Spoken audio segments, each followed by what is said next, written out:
Hey guys, welcome to the Craft Angles YouTube channel. I'm Nandini here and today I have two very interesting cards for you. Both these cards are basically pop-up cards with an added element to make them more interesting.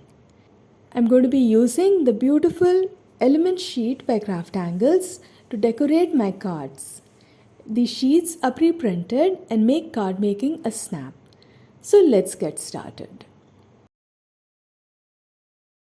For the first card, we need an A2 size side folding card base, a slightly smaller panel cut out of red handmade paper.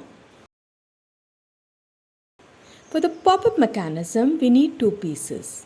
The first piece measures 4 by 3 inches. The second measures 2 1/4 by 3/4 inches. I trimmed this piece later as I got the measurements wrong initially.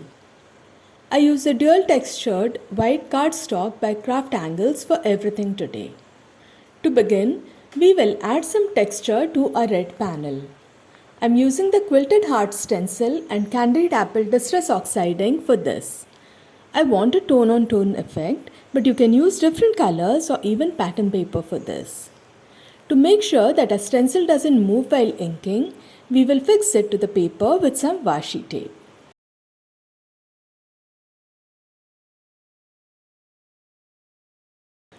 The next step is to glue the panel to the card base.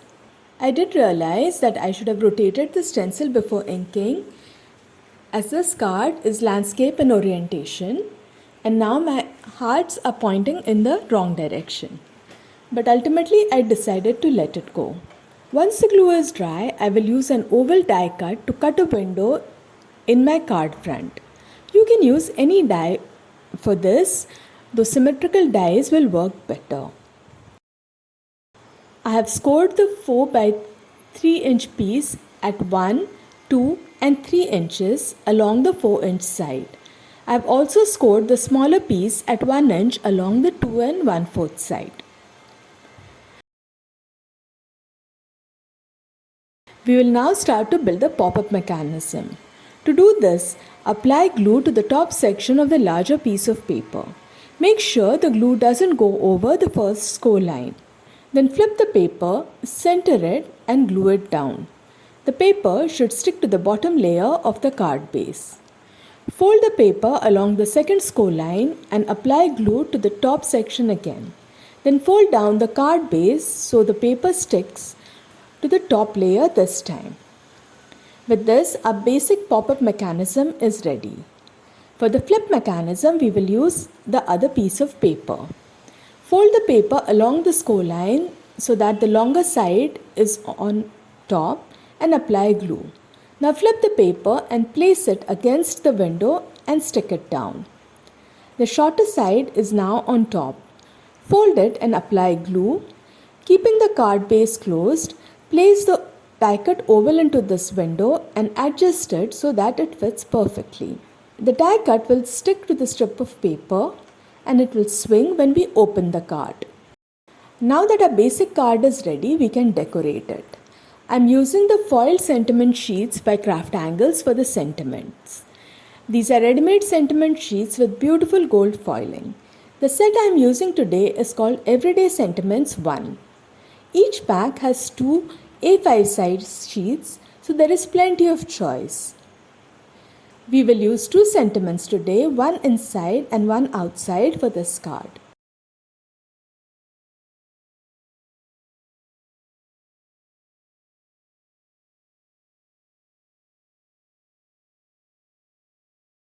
To decorate the card, we will use flowers and leaves cut from the element sheets by Craft Angles.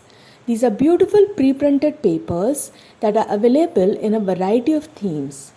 Each pack contains 3 A4 size sheets with multiple designs. Today I am using the colorful flowers 1 and 2 packs. I have already fussy cut several flowers and leaves. I like to use liquid glue to stick my flowers and leaves as it gives some wiggle room to make changes. Keep checking the pop-up mechanism while assembling to ensure it moves smoothly and none of the decorations obstructs the mechanism. I like to start with the biggest element, in this case the blue flower, and then tuck the leaves around it. We will add one small half pearl inside the card to make it easier to prop up the card open. And with that, our pop and flip card is ready. For the second card, we will need another A2 size side folding card base and a slightly smaller panel cut out of red handmade paper. For the pop-up mechanism, we need two pieces, a scrap of paper to create the hinges and the second piece which measures 5.5 by 6 1/4 inches. The process of preparing the basic card base with the window is the same as the previous card, so let's jump directly to the pop-up mechanism. We will score the small scrap at the half mark and fold. The large piece is scored at 2 and 4 inches along the 6 1/4 side.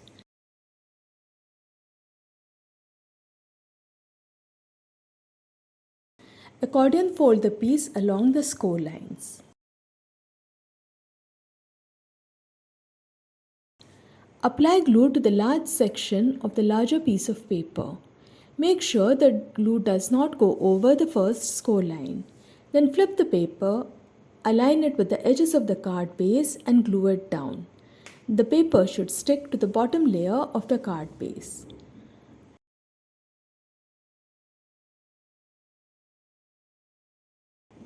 Fold the paper along the second score line and keep it aside.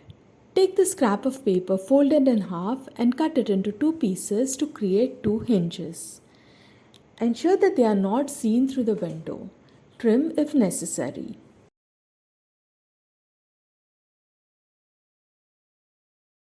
Apply glue to one half, fold it and align the fold with the top edge of the paper. Stick it down. Repeat with the other hinge, aligning it with the bottom edge.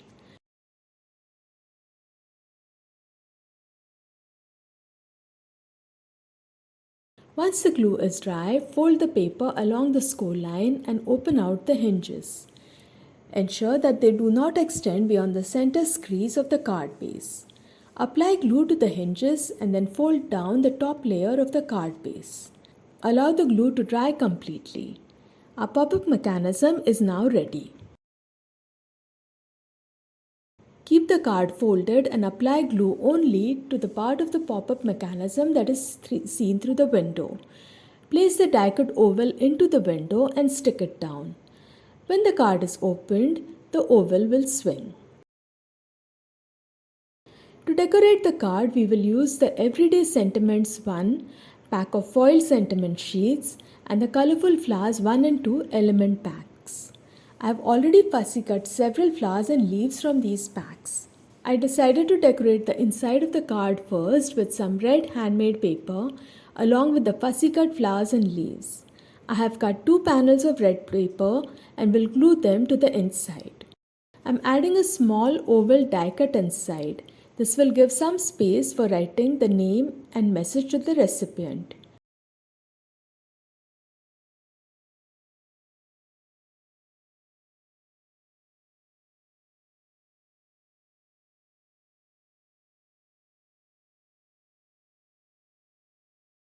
I will stick the largest blue flower outside and add the sentiment.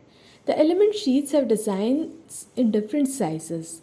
This really makes them versatile as there is always a design which will fit in whichever space you have.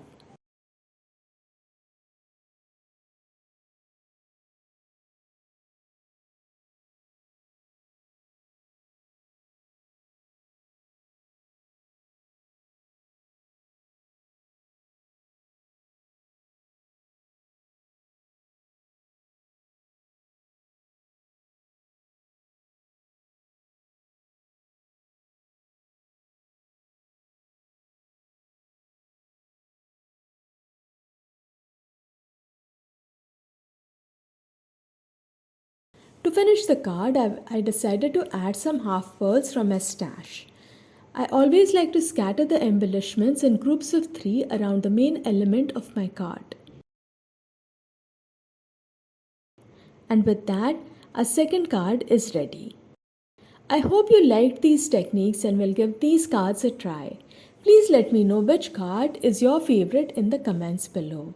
I look forward to hearing from you. And don't forget to subscribe to our channel and hit the bell icon before you go. Bye and take care.